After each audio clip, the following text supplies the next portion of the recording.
What's up, everybody? This is Don Ward with Third Creative, and in this video I'm going to walk you through and give you a thorough breakdown of the Pastime multi-sport template.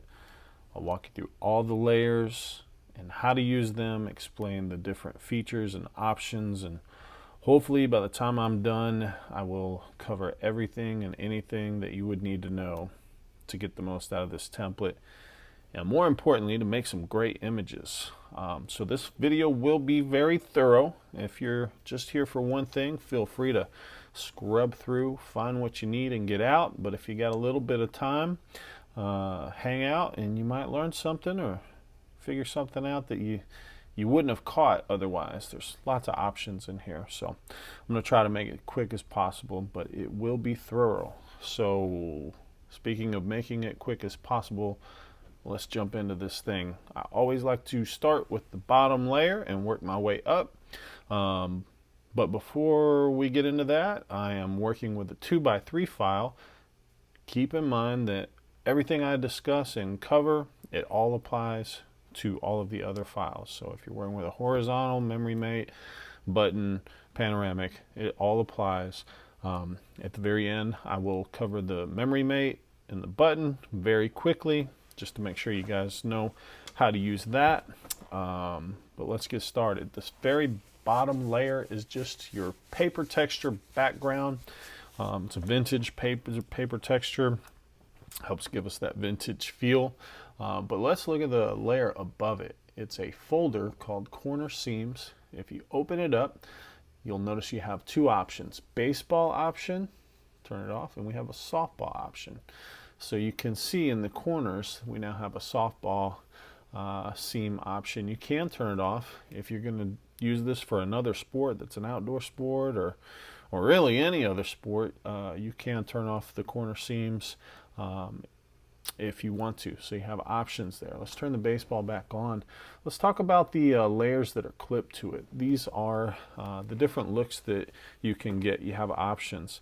The very top one, entitled Desaturated and Faded, that gives it this very subtle desaturated look. It's not too distracting. I like the way that it looks, but I know that a little bit of color, can look good too. So I wanted to give you both options. So just turn this off if you want color and move down to this next layer.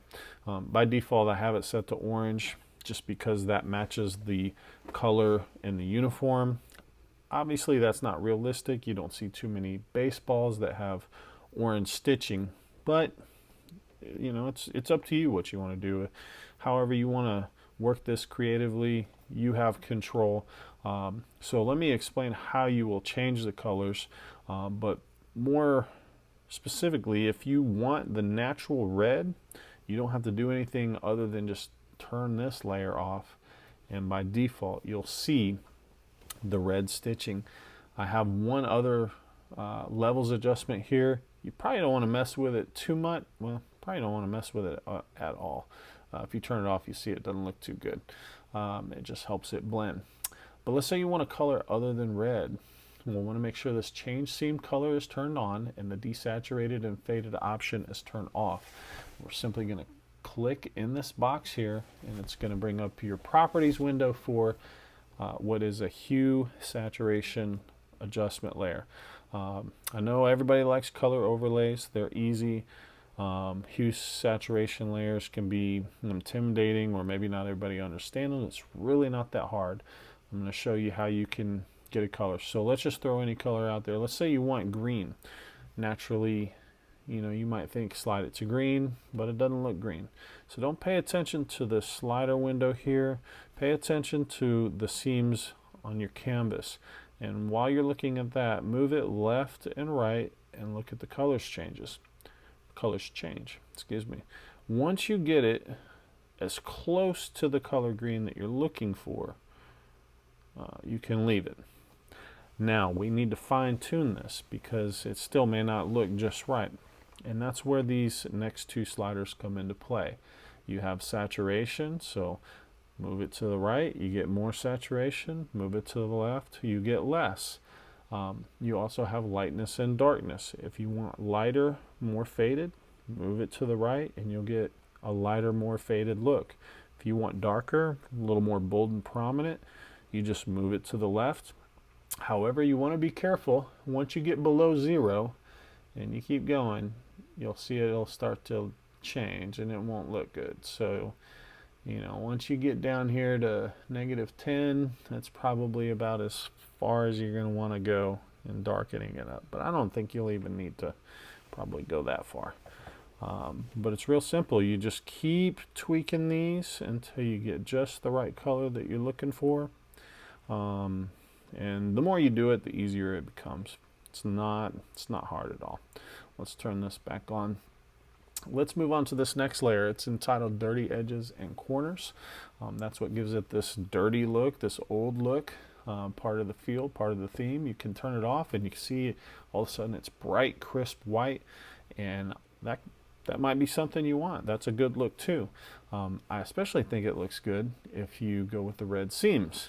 That really pops. So, more options. You have the option to reduce the opacity. So if you come up here to opacity, you can start punching in different numbers and see what it looks like.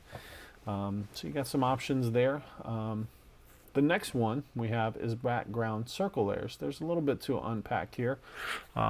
First, we have a folder that contains our lights, left and right. So you can turn off the left light, you can turn off the right light, you can turn them both off.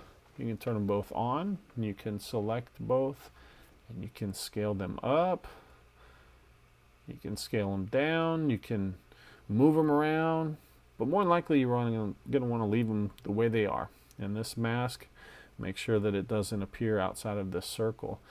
This next folder is our sky options, and I did this a little bit differently this time. The clouds are separate from the color. So we have our cloud layer. If you turn it off, you see what it looks like. You can turn it on. You can play with the opacity. It's actually set at 60, so you could bump it up if you want, you know, more cloud. You know, it just depends on what you want. For colors, I tried to put some options in out of the box that might save you some time. By default, it is set to this lighter blue. If we turn that off and turn the next one on, we have more of a sepia style that matches the outer background. We also have a darker blue, more of a night feel. And then if you want completely grayscale desaturated, choose this last one. And that is an option. However, if none of these four work for you and you want to dial it in a little bit more, these are all gradients. So if you just click on the one you're working with, you'll get a gradient fill window. And you'll just click on the actual gradient itself. It'll pull up this gradient editor. Looks like I have 2 whites in here. Not a big deal, but if I click and drag down, it'll take one away. I didn't need 2 of those. So we have our 3 colors, these little boxes here. They represent the 3 colors that make up this gradient. So if you click on the furthest to the right, this is the darkest color. You can click on this color, pick any color you want. Same thing with the mid color. You click on it, pick any color you want. And same thing with bottom. You probably want to keep the bottom kind of light. It helps it fade or blend into the white background. If you really want to mess around with it, you can move these left and right and see, you know, what it does. Oops, didn't mean to do that. You can change, you know, how the gradient is mapped out. But that is how you can fine tune it. Another cool option, this is something I try to point out in some previous templates, is that you don't have to use any of these. In fact, you can use your own image. It could be a photograph, or it could be a logo, it could be a ball, it could be anything that you want. And I'm going to demonstrate how to do that real quick. You'll want to select this circle shape layer that is in red.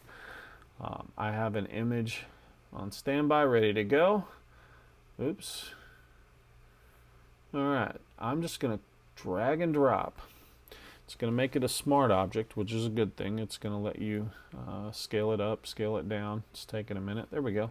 So I'm going to go ahead and hit the check mark just to start off, just so that I can go ahead and clip this. I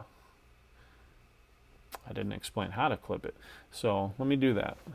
I'll unclip it. There we go. Right click, and you can come up and hit create clipping mask, or if you hover in between the two layers while holding it down option and you see that, you can just click to clip and unclip it.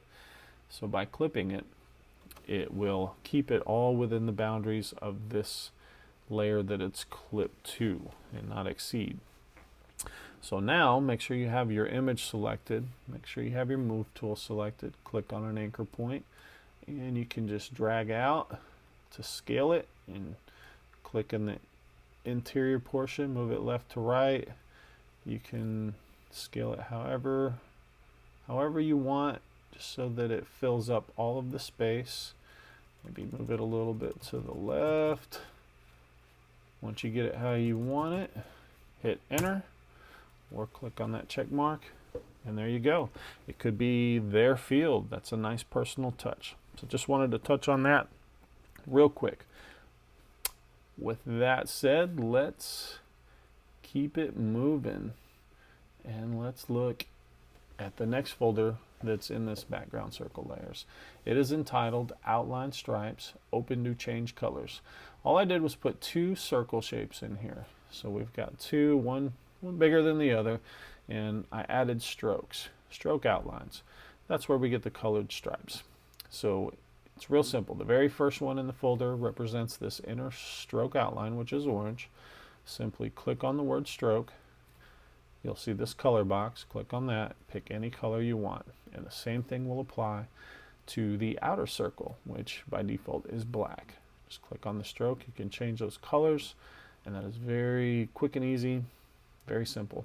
All right, now let's take a look at this next folder here, upper name text layers. If you notice, I have a distress text effect layer that is clipped to the folder that includes the text layers for this upper area here. If you zoom in, you can see the distress look. It kind of gives it that old vintage feel. So if you turn this off, you will notice that it goes away.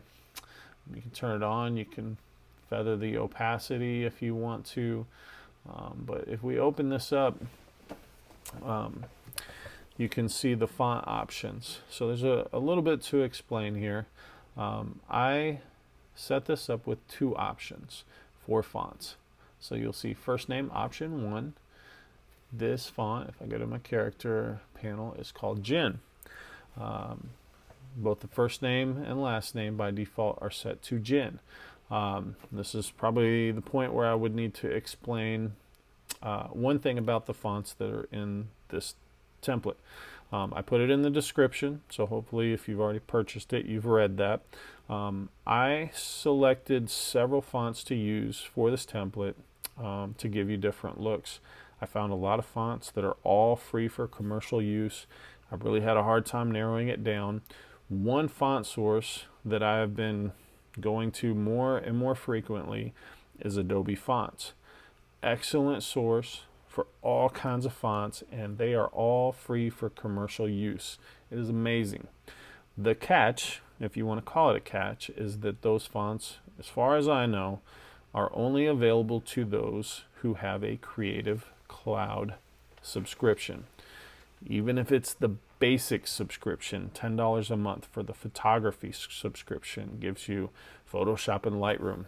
You have to have a CC subscription to access and use the Adobe fonts.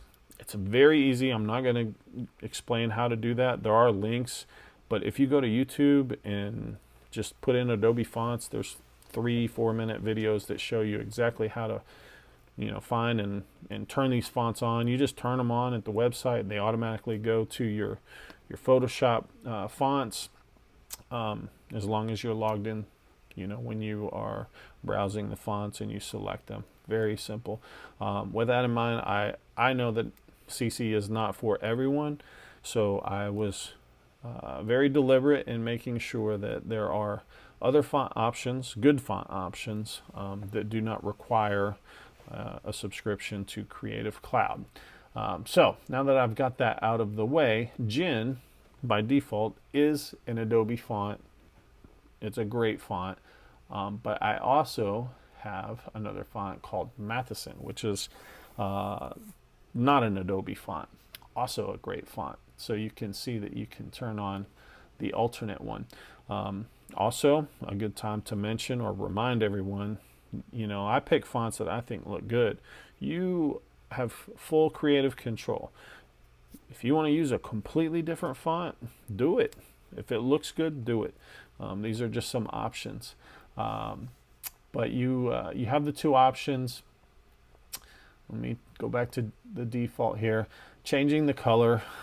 99% of us will already know how to do this, but just to be sure, you double click on the T, come up here, click on this little color box, and you can pick any color you want. Anything. Very simple. One thing I will explain or point out is that I have the last name set to a curvature, and it looks really good. However, some of you may not want the curvature. For example, the longer the name, the thinner it gets. You may not like that look. Also, let's say he only has 3 letters in his name. Well, now it's almost touching the circle. So it just depends. If for any reason, let's get out of that, you want to turn that off, very simple. Double click on the text box here. Come up to this T with the curve. It is set to warp text. If you want to adjust it, just move this slider left and right and you can fine tune it. But if you want to turn it off, click in this drop down window, come up to none. Try again. There you go. None. You can, I'm going to cancel, but you can hit OK, and at that point you will come to your character panel and you will find a font size that works for you. So just keep that in mind. Wanted to touch on that. Alright, that was a lot for just a little folder, but let's keep it moving. We've got our place subject image in this folder. Let's zoom back out so we can see what we're working with. It's very simple, very straightforward. You will drag and drop your image in here, you scale it, you position it how you want it, assuming you're not using some automation that does that for you. The one thing I will touch on, only because I keep getting emails and questions about it, this layer mask is a gradient mask. It's what fades your subject out. I set it to what looks good for this image and what I thought would look good for most images. There are occasions where it needs to be adjusted, and if you don't know how to do that, it is very simple, and I'm going to breeze through it very quick. So first step is to select the layer mask, not the folder like this, but the layer mask. You'll see this little wraparound. Once you have that selected, find your gradient tool wherever you have it in here. It looks like this. Once you have your gradient tool, if you look up here on the top left hand side, you'll want to make sure that you're working with black to white. If it's anything else, click this drop down, navigate through, find black to white. Didn't mean to open that. With black to white, for those that don't already know, black on a layer mask conceals, white reveals. So if you have a transition from black to white, it will go from 0 opacity to full opacity, and that is how you get this faded look. So since I'm working with black to white, I am going to click where I want transparency to be at 0. I'm also going to hold down shift. Shift makes sure that the line stays straight like this. If you let go, then you can start getting an angle, and there are times where that's a good thing, but in this case I want it straight. I'm going to hold down shift. I'm going to drag up until the point where I want it to be at full opacity and let go. It changed it very subtly. If I just do a little bit, you can see Now you can keep doing this over and over until you like it. Unlike using a brush, you're not building up a mask or taking away gradually. Every time you do this, it just replaces the mask that you had previously. So just keep doing it until you get it exactly how you want it. Very simple. So I just wanted to touch on that real quick. I kept doing all that. Now I need to go back so that it's how it was originally. There we go. All right, we're moving right along. We're down to the last folder, which is lower text layers. We have mask on for distressed effect. Same thing that we were talking about with the upper. So you can turn that on, turn that off, adjust the opacity if you choose to. But let's open this up. There's a little bit in here to go over. I went ahead and put all of this into folders. Because I have so many different font options that I built into this, I didn't want a long list of fonts that was hard to navigate. So the very first folder is upper subtext options.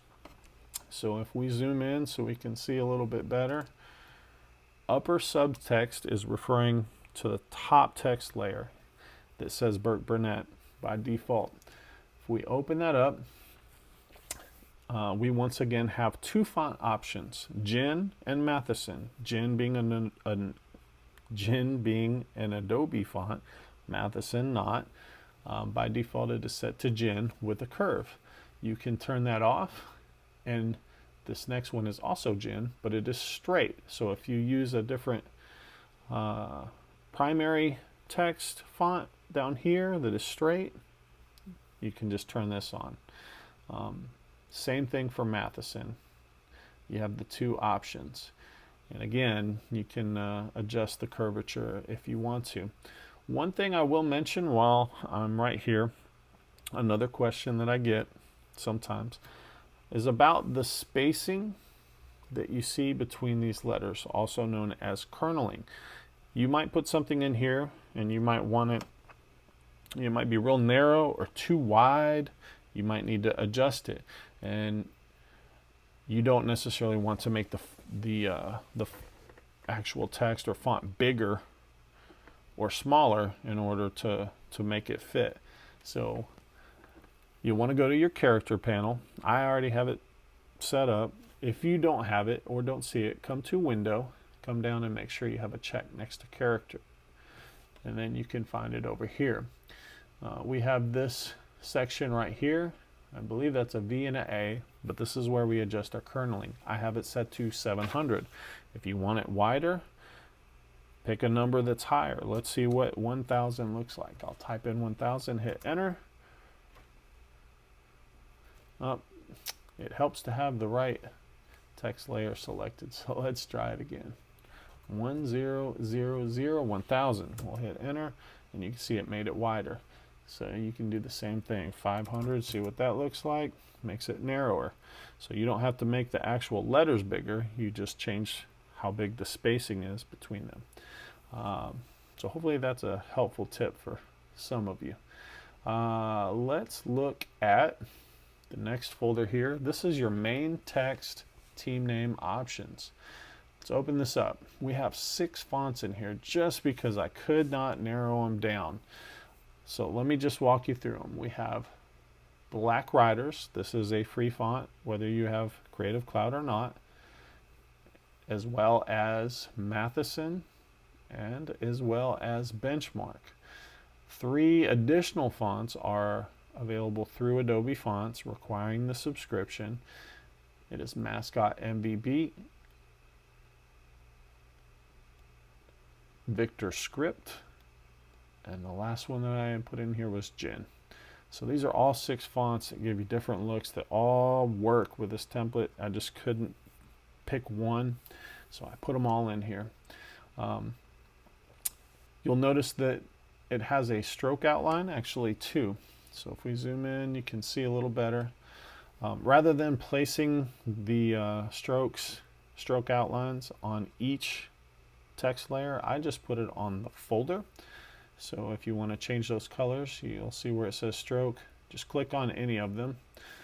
It'll bring this window up. The top one represents the stroke that is the middle one or closest to your actual text. So we have white. If you click in this little square here, pick any color you want. Once you got what you want, just come to the next one right below it and do the same thing. Pick any color you want. And that's how you change the stroke. One other thing I'll mention, let me pull this open. This outer one, if you want it to be bigger, you can change the size. Enter a number or use this little slider. You can make it as big as you want, as long as it looks good to you. So that is how you control that. One other thing that I do want to cover, because not everybody will know how to do this. You'll notice how I have the first and the last letter bigger than the other letters. So if I were to come in and just type in Raiders, you lose that. It's all the same. So we'll not commit to that. Here's how you can do it. Click on your text box in your layer panel that you're working with. It highlights everything. Come over and click in between your first and your second letter. Drag to the left so that it highlights the first letter. So now we're only going to change the first letter.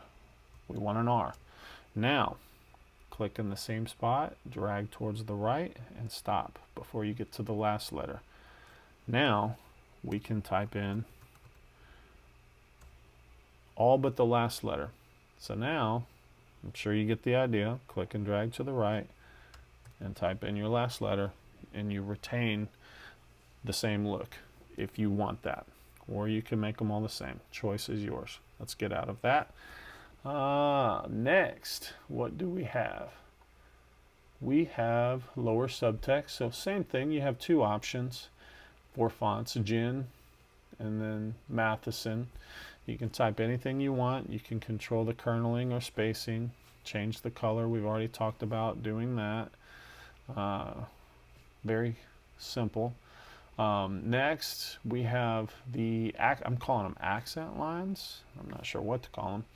But if you look here, you've got a line above and below. If you open it up, it's two layers. So if you select one and you have your move tool, you can move it up. If you need more room for any reason, you can move it down. You can adjust how far apart they are. But another example of something you might run into, let's say if somebody decides to use this for golf. Well, all of a sudden it doesn't match up. It doesn't look bad, but maybe you don't want, all that extra width. Just depends. But if you want to condense this down, it's real easy. Just make sure you have your accent lines folder selected. Make sure you have your move tool selected. You'll click on an anchor point and hold down shift and drag in until you get it where you want it. And then just repeat that on the other side. Once you get it how you want it, commit it. If you want to make sure that it's 100% centered, it's very simple. I'm trying to get this where you can see it a little better. Make sure you have the layer you're working with selected. Just come up here to select, hit all. As long as you have your move tool selected, you'll have these options here. This particular one is horizontal center. This one's vertical center. We want to center it horizontally, so we'll just click that and it automatically will center it perfectly. Just make sure that you come back up to select and hit deselect to get rid of those marching ants, or you'll have problems. So that's how you can control that. I'm going to back it up to how it was, and let's look at the next two and last layers. Moving right along, we've got your text options. Open it up. You've got option 1, which is the Gin font, and you have option 2, which is the Matheson font. If you open it up, you'll never have to change the first one, which is 2.0, unless you're doing this when you're really, really old. But we've got this second one, which controls this over here. So you can type in I don't need all that, but you get the idea. Type it in. We already covered how to change the colors on the text. It's very simple. All right, next we have our cross bats, and it's just 2 bats in there, but this color overlay, click on it and you can change the color to anything you want. All right, I tried to fly through that. I hope I wasn't going too fast, but these always seem to take a long time. And there's a lot I want to cover because I get all kinds of questions. I figure this will help. Hopefully it does. All right, so the only other thing that I want to cover before we wrap this up is the memory mate and the button, which is very simple, very easy. But for anybody who isn't familiar with the previous templates or hasn't watched a video yet, we'll make sure that we cover it. So let's jump over the memory mate now. All right, so we have our memory mate file up. Everything that we discussed previously would apply here as far as, you know, the stitching and the first and the last name. That's all going to be the same. But I want to explain to anybody that doesn't already know how to create the memory mate. To create the memory mate, you will start off using the 4x5 horizontal image. You can actually see it right in here. You will create your team image. You will save it as a JPEG. Once you have that team image saved as a JPEG, you'll pull up this memory mate file. It is a separate file this time because there's really not any customization that goes into it. It's super simple. So if we come over here on our layer panel, we have this folder here that says insert 4x5 team image here. See video. Well, this is the video. So we have our sample 4x5 team image in here. So let's do a, just so you kind of get the idea, we'll do a color overlay. All right, so this is the space that we want our image to be, but you need to add it. So once you have your team image saved, which I have one here, all you need to do is drag and drop so that it is inside this folder.